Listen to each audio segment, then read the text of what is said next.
텅 빈 운동장 위로 녹슨 시소가 삐걱거리며 흔들리고 있습니다.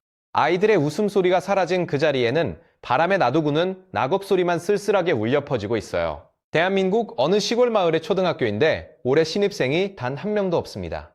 교실 창문에는 먼지가 수북하게 쌓여 있고 칠판에는 누군가가 마지막으로 썼을 글씨가 반쯤 지워진 채 남아 있어요. 이 학교만의 이야기가 아닙니다. 2026년 현재 신입생이 0명인 학교가 전국에 25곳이나 돼요.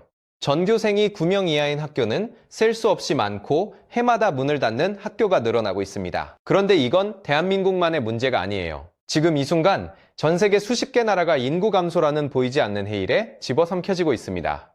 유럽은 14세기 흑사병 이후 700여 년 만에 처음으로 인구가 자연적으로 줄어드는 시대에 접어들었어요.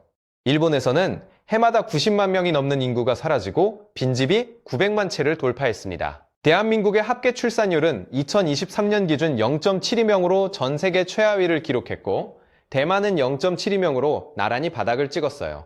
이 숫자가 어떤 의미인지 조금 더 쉽게 풀어볼게요. 인구가 현재 수준을 유지하려면 여성 한 명당 2.1명의 아이를 낳아야 합니다. 그런데 0.72명이라는 건 200명의 부모가 다음 세대에 70명의 아이만 남긴다는 뜻이에요. 한 세대가 지날 때마다 인구가 3분의 1로 쪼그라드는 겁니다. 뉴욕타임스는 이 속도를 두고 중세 유럽에서 흑사병이 창궐했을 때의 인구 감소를 능가한다고 보도했어요. 전염병이 아니라 아이를 낳지 않는다는 선택 하나가 국가를 통째로 삼키고 있는 셈이에요. 오늘은 이 거대한 인구 절벽 앞에서 실제로 무너지고 있는 나라들의 현장 속으로 들어가 보겠습니다. 끝까지 함께 해주시면 왜 이 문제가 전쟁이나 경제 위기보다 더 무서운 재앙인지 몸으로 느끼시게 될 거예요. 가장 먼저 대한민국의 현실부터 들여다보겠습니다. 2025년 대한민국의 합계 출산율은 0.8명으로 4년 만에 0.8명대를 회복했다는 보도가 나왔어요. 출생아 수는 25만 4,500명으로 전년보다 16,100명이 늘어 15년 만에 최대 증가폭을 기록했습니다. 이 소식에 반가워하는 분들도 있겠지만 현실은 여전히 참혹해요. 대체 출산율 2.1명과 비교하면 아직도 절반에도 못 미치는 수준이고 이 흐름이 계속되면 2082년은 대한민국 인구가 지금의 절반으로 줄어들게 됩니다. 서울에서 지하철을 타면 승객 대부분이 중장년층이라는 걸 체감하실 수 있을 거예요. 젊은이들은 결혼 자체를 꺼리고 결혼을 해도 아이를 낳지 않는 사회가 되어버렸습니다. 집값과 교육비와 양육 부담이라는 삼중고가 청년들의 어깨를 짓누르고 있기 때문이에요.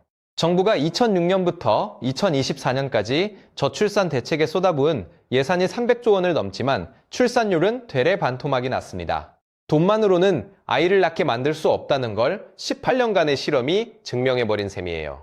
대한민국의 지방은 이미 소멸이 시작되었습니다. 정부가 지정한 인구 감소 지역이 89곳에 달하고 이 지역의 초등학생 비중은 전국의 6.4%에 불과해요.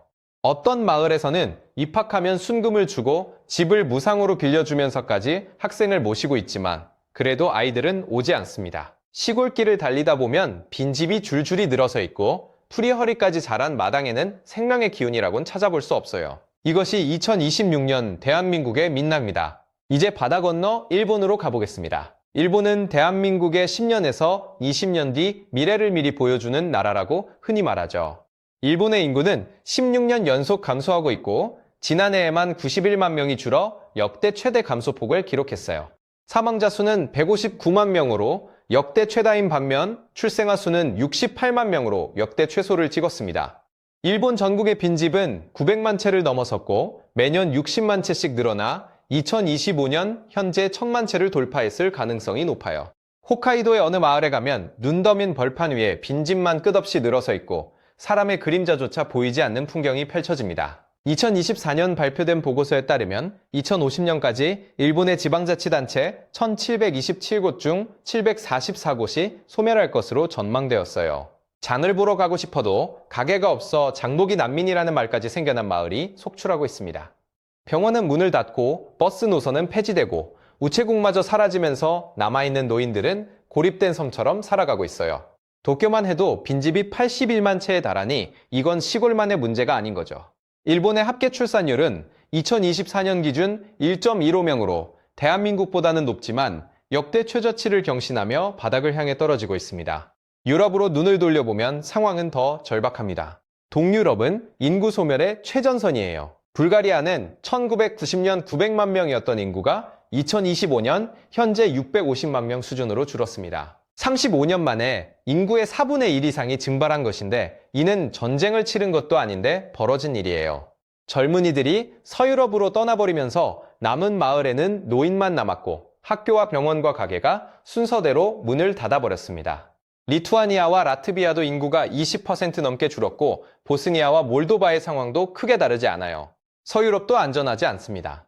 이탈리아는 2023년 출생아 수가 37만 9천 명으로 통일 이후 최저치를 기록했고 2050년까지 생산 연령 인구가 20% 줄어들 전망이에요. 독일은 2025년에 2010년 이후 15년 만에 처음으로 인구가 감소세로 전환되었습니다. 이민자 유입이 급격히 줄어든 것이 원인인데 이민 없이는 인구를 유지할 수 없는 구조가 되어버린 거예요. 프랑스마저 한때 유럽의 출산 모범국이라 불렸지만 출산율이 1.7명 아래로 떨어지며 위기를 실감하고 있습니다.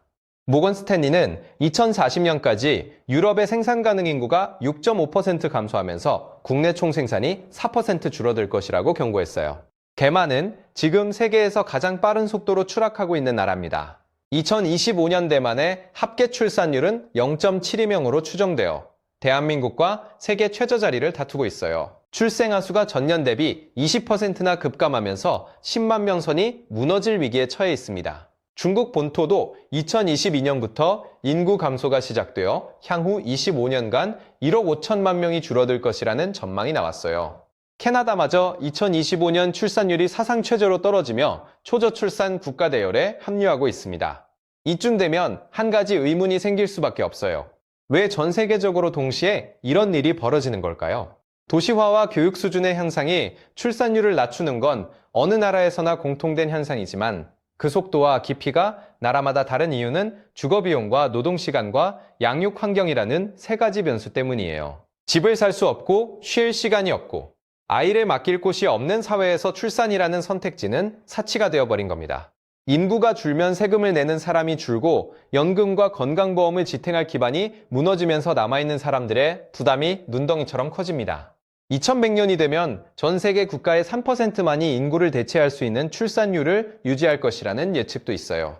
인구 감소는 느리지만 확실하게 국가의 뼈대를 겉아먹는 암과 같습니다. 열쇠는 결국 아이를 낳고 싶은 사회를 만드는 것인데 그건 돈을 주는 것만으로는 절대 이룰 수 없어요. 일하면서도 아이를 키울 수 있는 근무 환경과 내 집을 마련할 수 있다는 희망과 아이가 행복하게 자랄 수 있다는 믿음이 있어야 합니다. 지금 이 순간에도 어딘가의 텅 빈 운동장에서 녹슨 시소가 바람에 흔들리고 있을 거예요. 그 시소 위에 다시 아이들의 웃음소리가 채워지느냐 아니면 영원히 침묵 속에 잠기느냐는 우리 모두의 선택에 달려 있습니다. 여러분은 이 인구 소멸의 시대를 어떻게 바라보고 계신가요?